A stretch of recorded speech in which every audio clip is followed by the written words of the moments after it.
Welcome to a special episode of Pleasure is Political, a special holiday episode. We have taken a few weeks off for the holidays, but we had to talk about this when we missed each other and we missed everybody. So we decided to go live to ask the question, what is the best holiday movie and why is it a Muppet Christmas Carol? Which I think we're going to attempt to answer today. Or maybe you'll disagree with us, but I love it so much. And so we're going to start with episode business, wherein Kim and I have texted each other, but there's been lots of exciting things that have happened in the last few weeks. And so let's do just a really quick catch up, especially as how it relates to Pleasure's Political and that kind of thing. So first of all, are you allowed to talk about the thing that might be happening? Okay. I think Okay. I am. Yeah, I know. I am allowed to talk about it. We just don't know if it's like really happening or not, but it's closer to really happening. Because they're editing the episode now, is that it? They're editing the episode and like sent me a clip with like, you know, like the screen of me on it. So I'm like, oh my Yes. God. So basically I texted Shannon, but I am one step closer to possibly being featured on Real Housewives of Beverly Hills.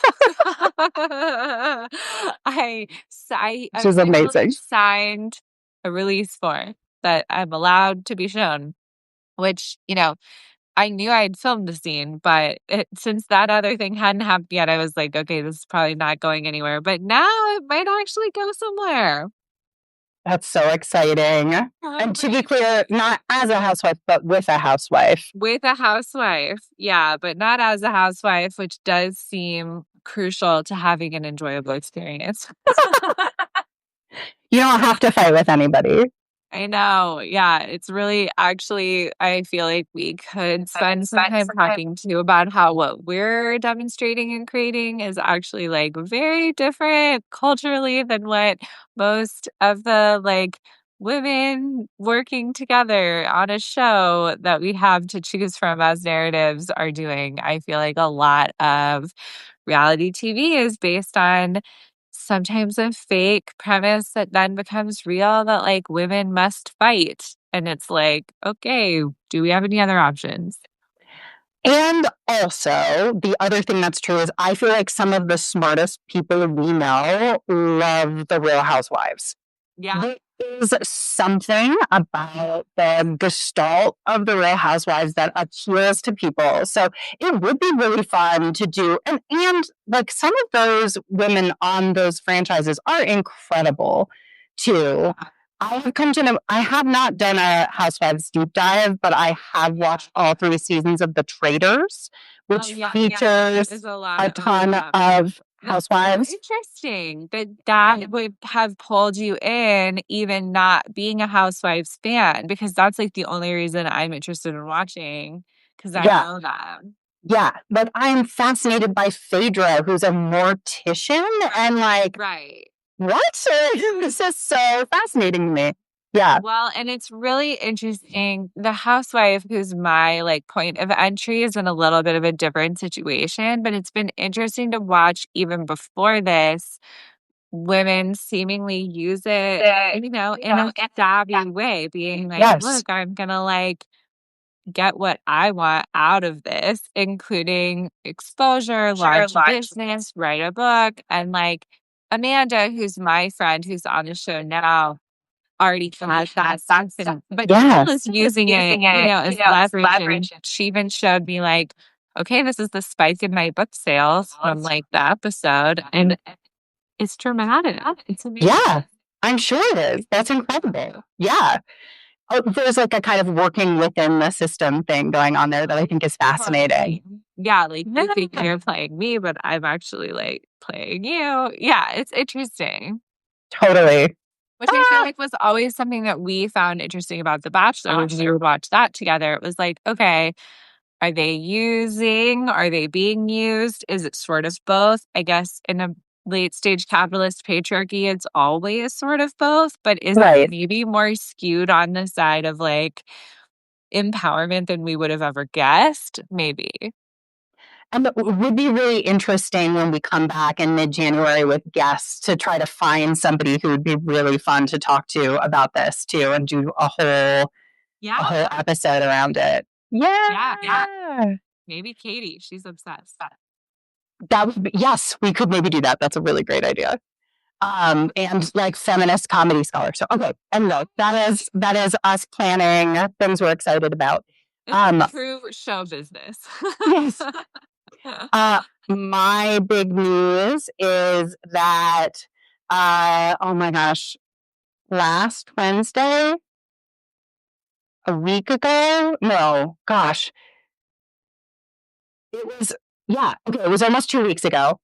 If you have ever done a PhD, you write a dissertation, and then you have to turn that dissertation into a book, which seems like it would be like a fairly easy process, given that you've basically written it. And it, dear reader, it is not. And especially when you've chosen to write about contemporary people who keep doing things. Right. It's like the just won't stop. Right. It's like, oh, there's more to say. Yes. And the last 10 years have been a hell of a ride. I've had 8 surgeries and wrestled with infertility and had a kid and started a new job and then got a permanent job and like I'm promoted twice. And I don't actually need to write scholarship for my particular position as like a teaching professor at the university. But I have just really felt like if I didn't finish this book, I was going to start believing that I was somebody who didn't always finish what I put my mind to. Does that make sense? Like I decided that this was important to me. I had tried to let it go a couple of times and it still bugged me. So this is all to say that a little less than 2 weeks ago, I resubmitted I resubmitted a proposal to a press who was interested in the book a couple of years ago. And they turned back 48 hours later and they said, we're interested in this. We want to see the full manuscript and send it out for peer review. So it was, done. But then I opened up the files and I was like, I have so much cleaning up to do. So for 4 or 5 days, like I put my head down. I was like bringing my laptop to dinner with my like they were so supportive and it was so amazing. But on Wednesday, I sent out my full manuscript to the press and like the book is done and readable and I'm happy with it, which is like crazy. So anyway, that's like a decade long and who knows where it goes from here. But the most important thing to me was actually getting it done. And if this press doesn't take it, I will take it to another press. Great. Yeah. Yes. And I will say one more thing, Kim, that I think is, before we turn to Christmas Carol, this is something I think I'm definitely going to make content about because I just kind of keep thinking about it. But I know that you and I have both found great success doing things that people have told us are not great to do or not like the right path or the right way to do things, right?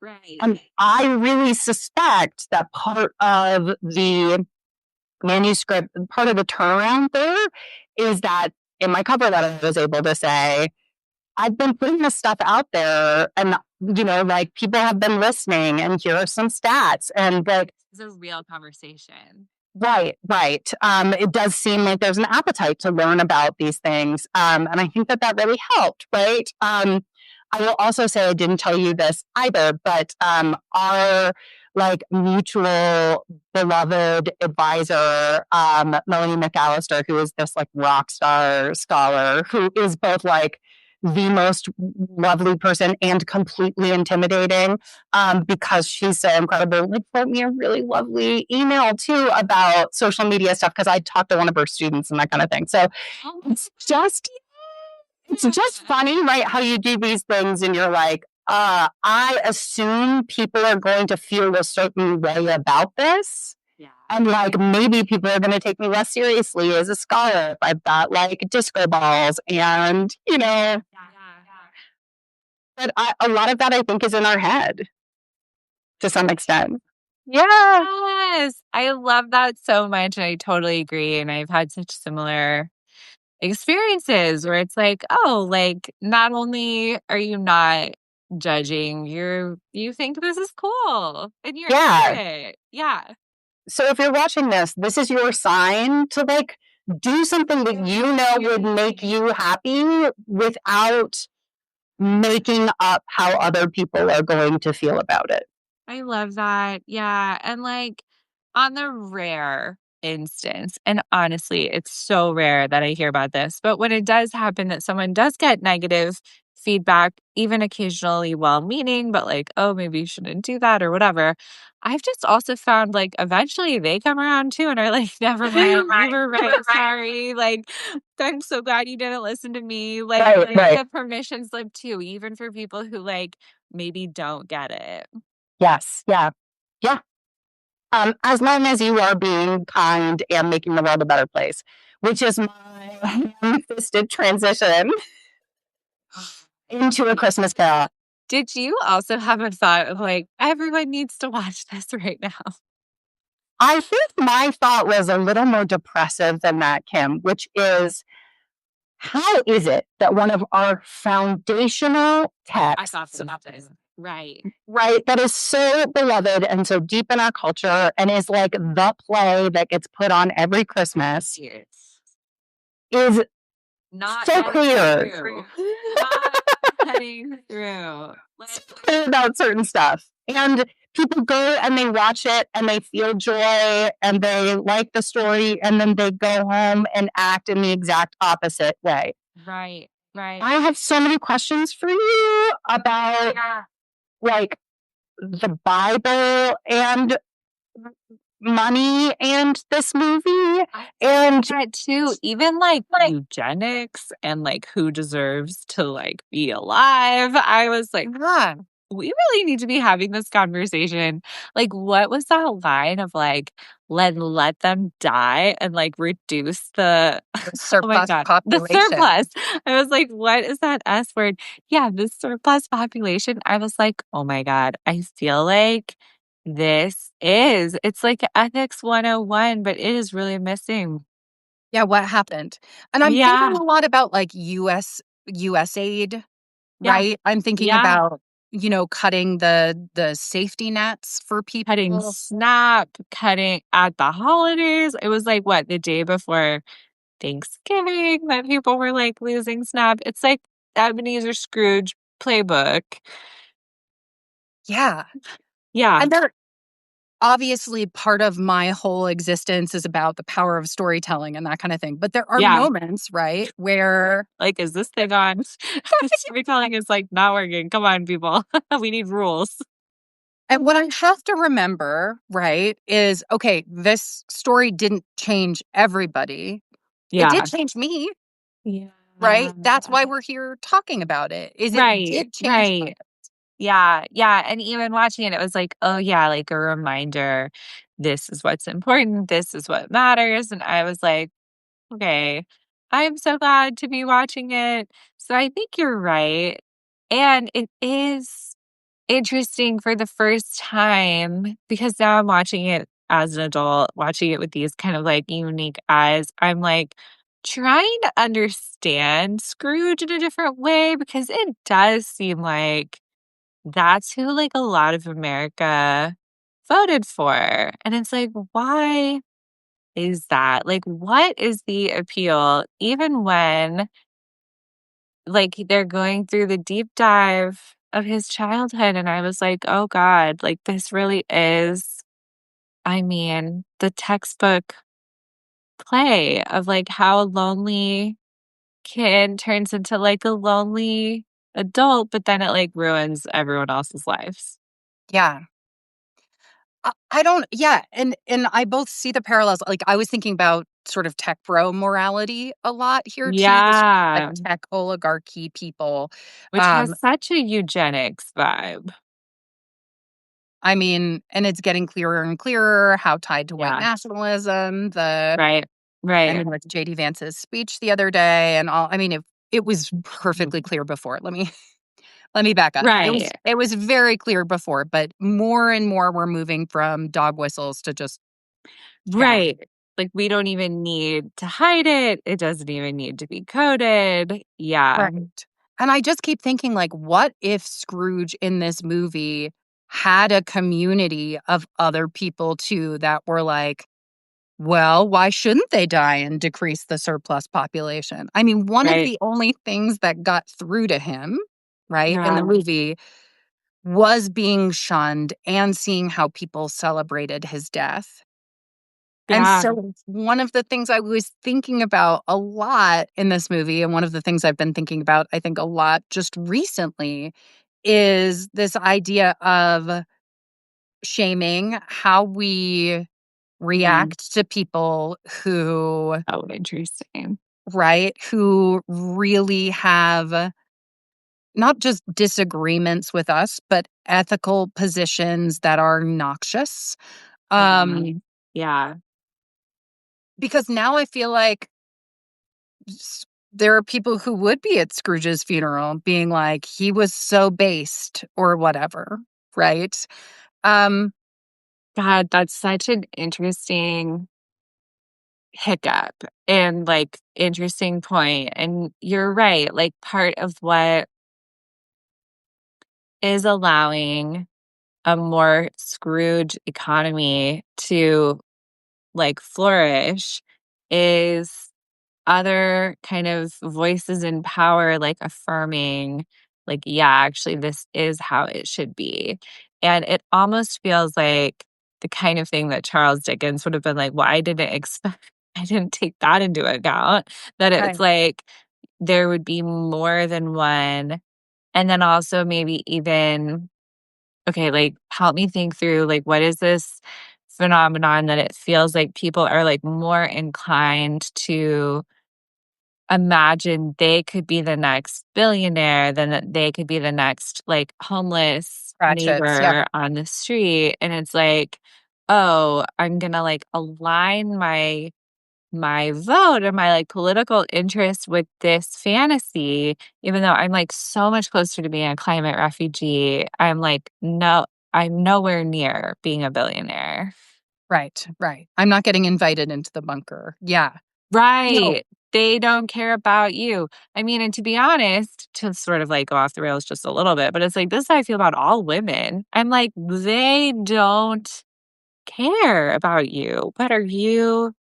I don't know what you think you might win, but it is like not gonna work. Yeah. I'm Okay. also Do we oh, go yeah, go ahead. ahead. No, no, you go first. Well, I was gonna be like, do we need to summarize? Maybe not, because it's the Christmas Carol. I would assume for this one we're safe. Okay, great. I mean, in case you like need a light refresher, the basics, you see like what life would be like without you. And if it's like everyone's celebrating, you have some reflecting to do. Right, right. And I think one of the things that is cool about A Muppet Christmas Carol, and it's not just A Muppet Christmas Carol, there are a few different permutations of this, is that it's a musical. So one of the Yeah. things I was thinking that we could do while we're sort of talking, and I've started to play around with, I might do a larger thing about this, is thinking about the like because I love analyzing musicals through Yeah. the utopian Yeah. conversions, is to think about what is utopian and what is dystopian as Yeah. presented by the music in this movie. Because I started to do like the little chart conversions and I was like, oh, this is fascinating. Yeah. Um, and I think it really points to sort of like what Scrooge is missing, what this dystopia looks like for him if he keeps on his path and what is causing the dystopia versus the Yeah. utopia. And before I kind of get deeper into that, one of the things I wanted to say that I think is very interesting is we are always talking about whether the solutions offered by the film are individualized or structural. Mhm. Mhm. And one of the really interesting things about this story, I think, is that it seems individualized, but you see the direct connections Yeah. between the individuals and the structure Yeah. because Scrooge is in a position of power. Totally. And part of a family network and part of a community network. And it's like everyone's inextricably linked. So any individual action he's taking is actually like community action too. And I think that's one of the things that is so beautiful about this story, so beautiful about this Yeah. adaptation. It's also making me realize that It's a Wonderful Life also is about your impact on the community, right? And I've thought Totally. about those things separately. Yeah. I haven't really thought about them in tandem before. Yeah. Um, but that really is what's stressed. Like Christmas is about community and Yeah. your individual being maybe can't change entire systems, but it affects the people around you Yeah. tremendously. Yeah. Yeah. Yeah, absolutely.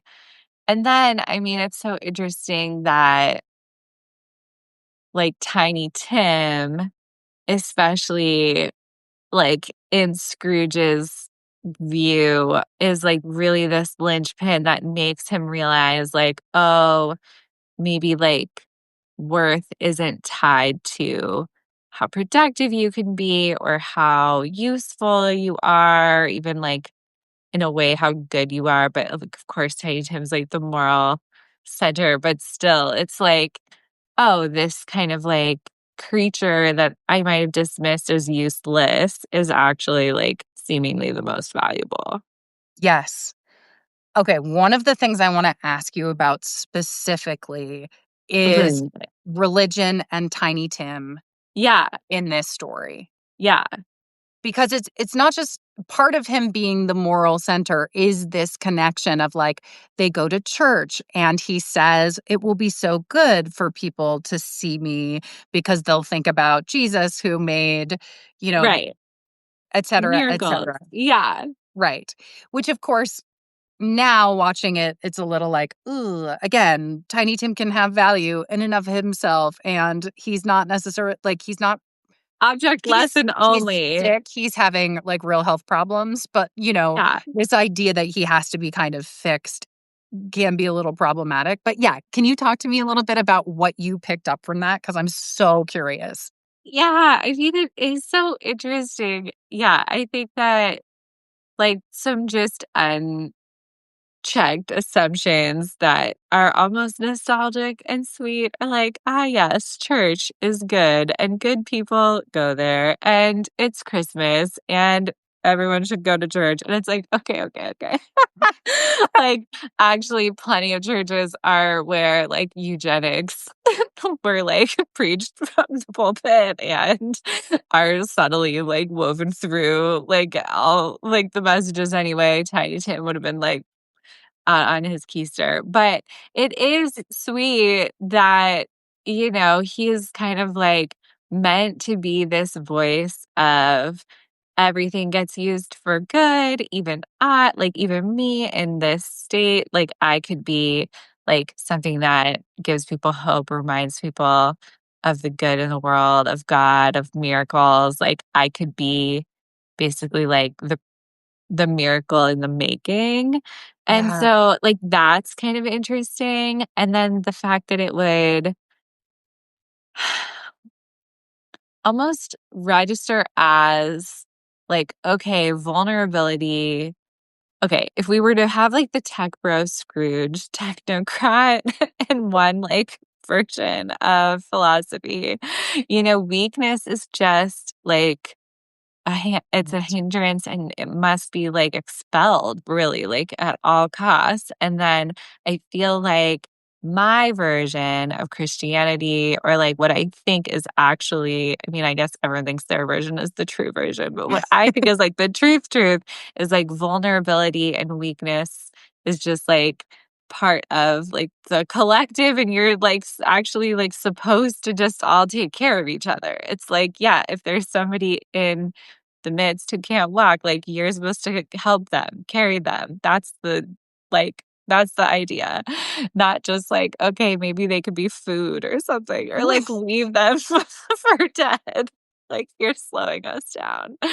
And so I feel like Tiny Tim is meant to be like that representation of, yeah, like vulnerability that is meant to be like human. A lot of people who are more in this like liberal theology camp are like, it's kind of meaningful that the Christian story that Christmas is based on is like God incarnating as like a baby, like a very vulnerable human, like a refugee baby and like a homeless family to a teenage mother. Like none of this is like power.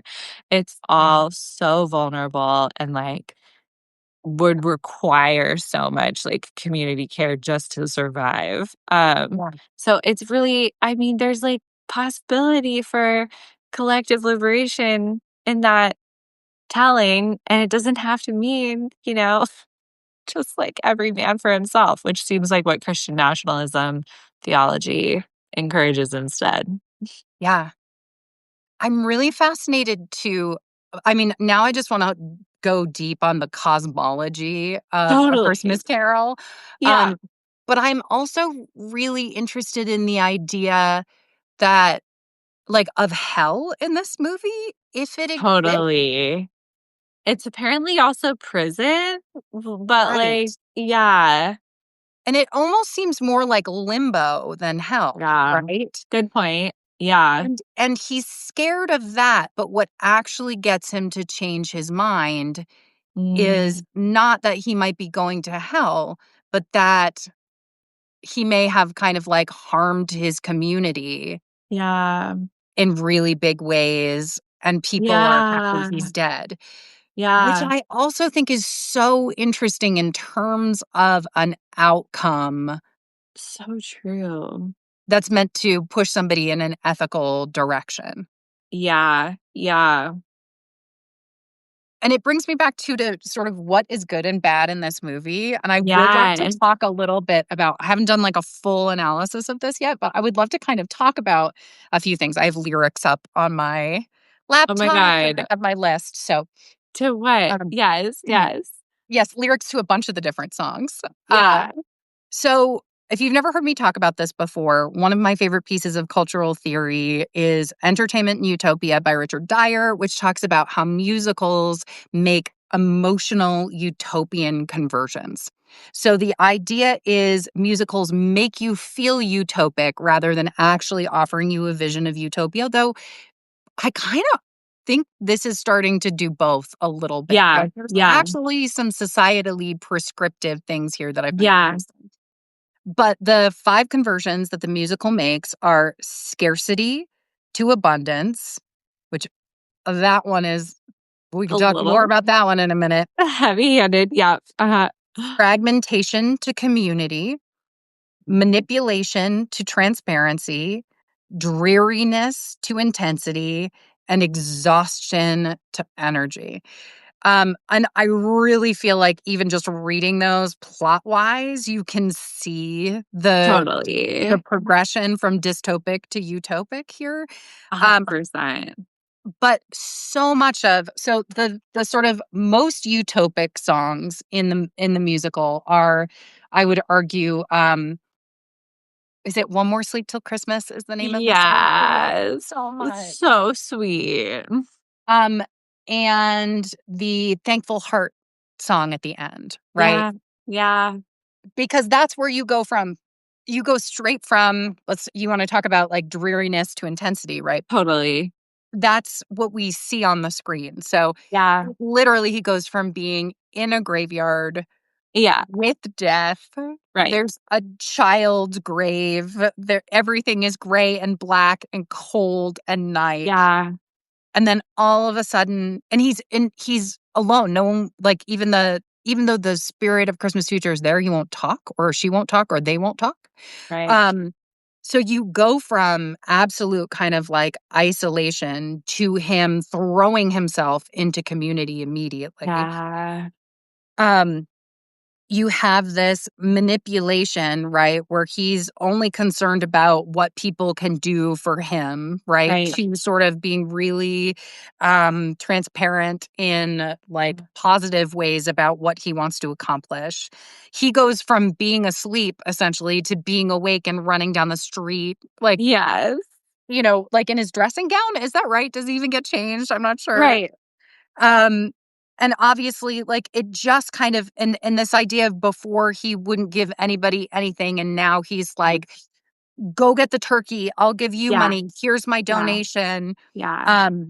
And the urchin that he wants to go get the turkey is maybe my favorite Muppet, which is Bean Bunny, right? Who we saw earlier get In the thrown out into trash. the snow. Yeah, and then like shiver. So cute. Bean. I love Bean so much. But what I think is really interesting about this, again, is themes emerge, right? From our Yeah. sort of like, what are the Yes. politically liberatory possibilities here? And here again, it seems like this is a reminder Yeah. that community is utopian, Yeah. right?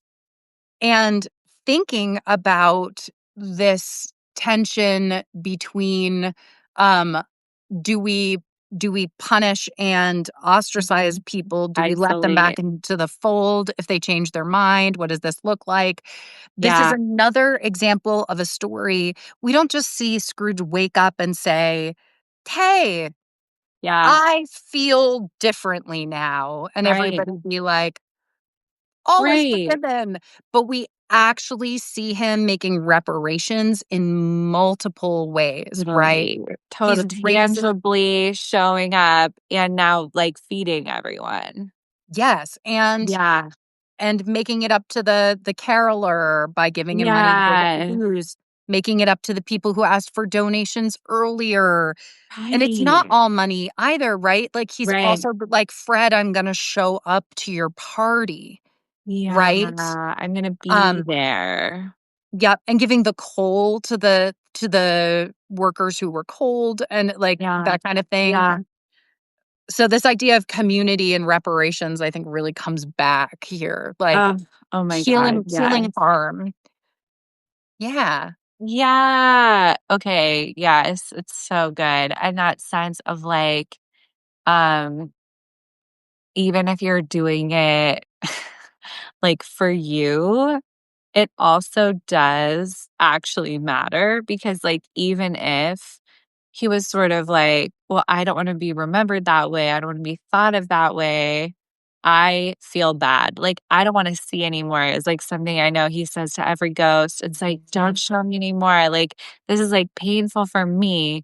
So you could kinda make the argument that, like, he's moving into generosity, like, to feel better himself, but it's like, yeah, but, like, people still ate that turkey, and, like, the cold did keep them warm, and it really did, like, have this impact. So I feel like there's almost, there's something, like, sort of on the tip of my tongue about how it's, like, a little bit false to be like, it's either for others or it's for you. It's like Right. maybe always a little bit both because you are part of the community. You feeling better is sort of inevitable because like this is being in right relationship with one another.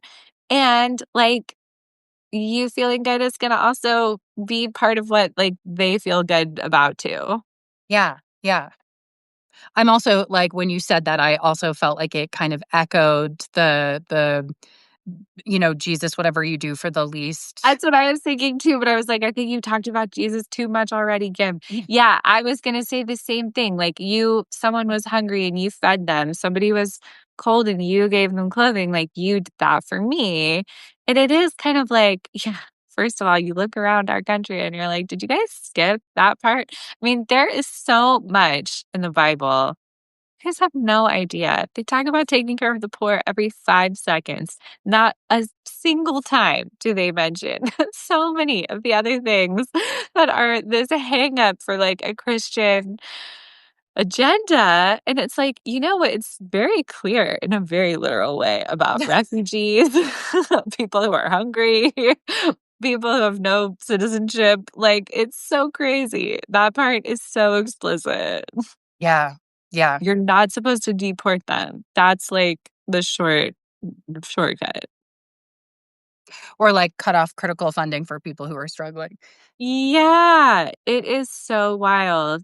But I think there is something about like, okay, there's an echo of, you know, that sense of like vulnerability is not just like weakness that slows down like the group. That is like a weird way to be thinking about life and community. And, even as like maybe going like a little bit more off the rails, but I think about how, he is also seeing himself age and imagining himself die. And it's like, we don't have a way really. We talk about how like everyone will eventually become disabled. Like Yes. everybody eventually like stops functioning in this way that like the tech bro utopia would like want us to just be like efficient and that's it. It's like that's not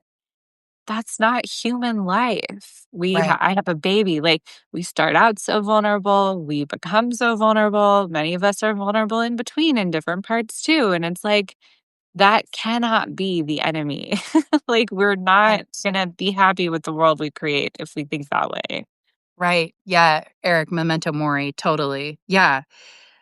And this whole dark, weird story being one of our primary, like being one of, Yeah. I would say, I mean, I know it's not originally American, but it is like deeply, deeply Yeah. embedded in American culture now, right? And other places as well, but this is Yeah. where most culturally fluent.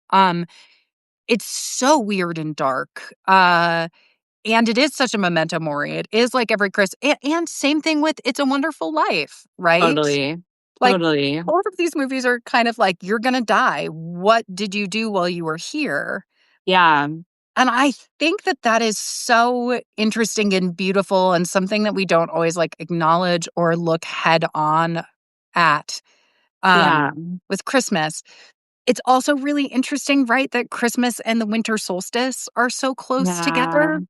And Yeah. that the winter solstice is also about sort of darkness and light and acknowledging when things are dark Yeah. and bringing light to it. And that's a lot of what our most cherished Christmas tales Yeah. are about too, is being the Yeah. light and the darkness. Yeah. And I think it's really beautiful. It Mm. was very hard for me to watch it this year in a way I did not expect, because my son is approximately Tiny Tim aged, right? And I was like rewatching the end of um the movie and drying my hair, and I was like, I have to stop for a minute because I think I'm gonna sob, which was not Uh, which was not a thing that I was expecting or have experienced from this before. yeah. But let me tell you that 6 years old at the holiday time is peak whimsy. My son is such a joy bomb right now. All I am trying to do, like, in these weeks is follow his lead as much as possible, because he's at this age, and I know I'm getting emotional too. Love this. I know.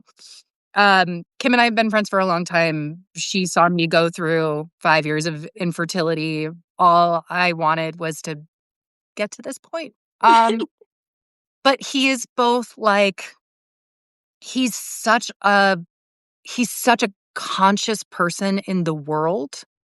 Mm. He's not like a baby, right? Like, he sees other people. He has a fuller sense of what it means to be human, the good and the bad and that kind of thing.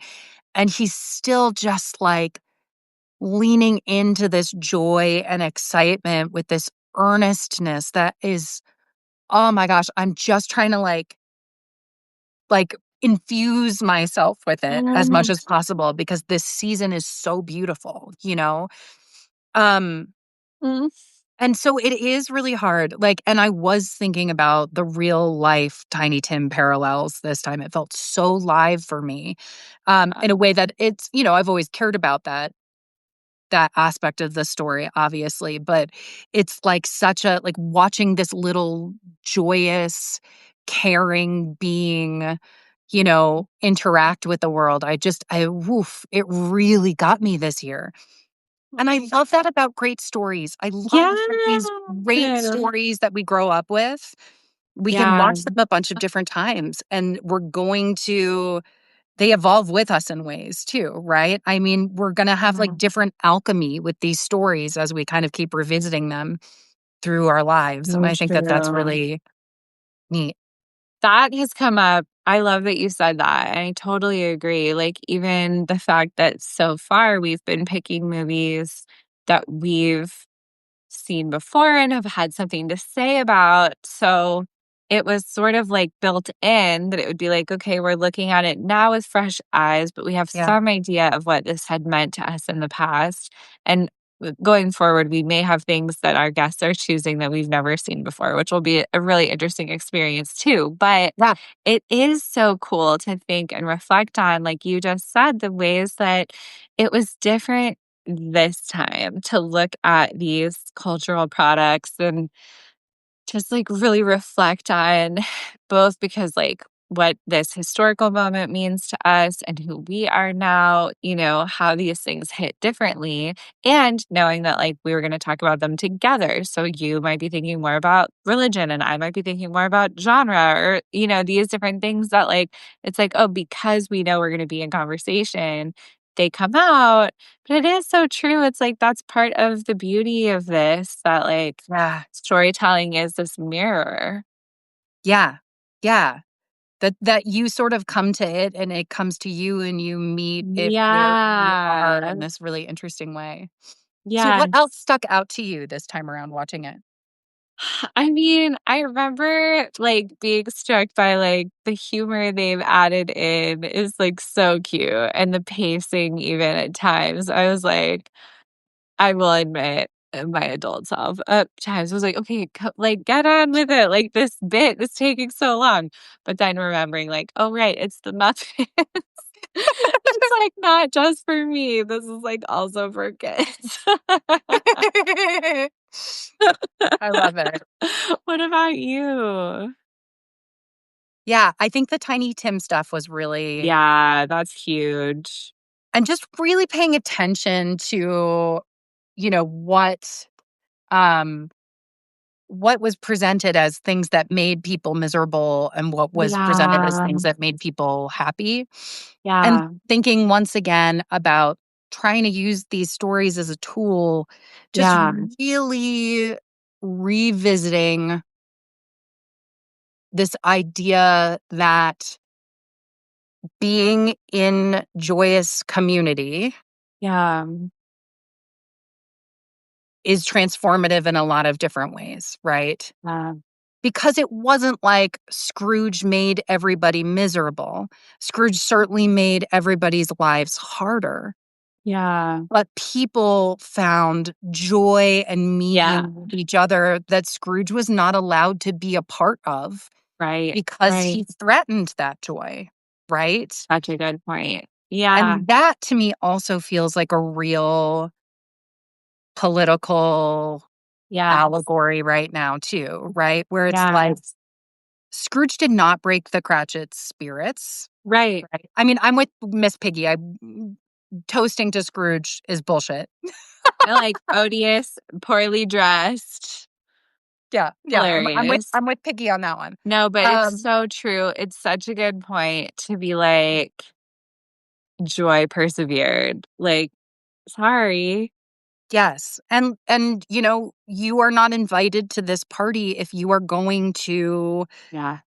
you know, not prevent active harm against members of this party, right? Yeah. Like, come Yeah. back to us when you have had a change of heart and put your money where your mouth is, literally and Right. figuratively, Right. Right. Right. maybe, right? And Yeah. showed us over time that you're a trustworthy person. But Yeah. like, no, you don't get to steal our joy. You don't get to benefit from our Yeah. joy. You don't get Yeah. the warmth that we create with each other. Right.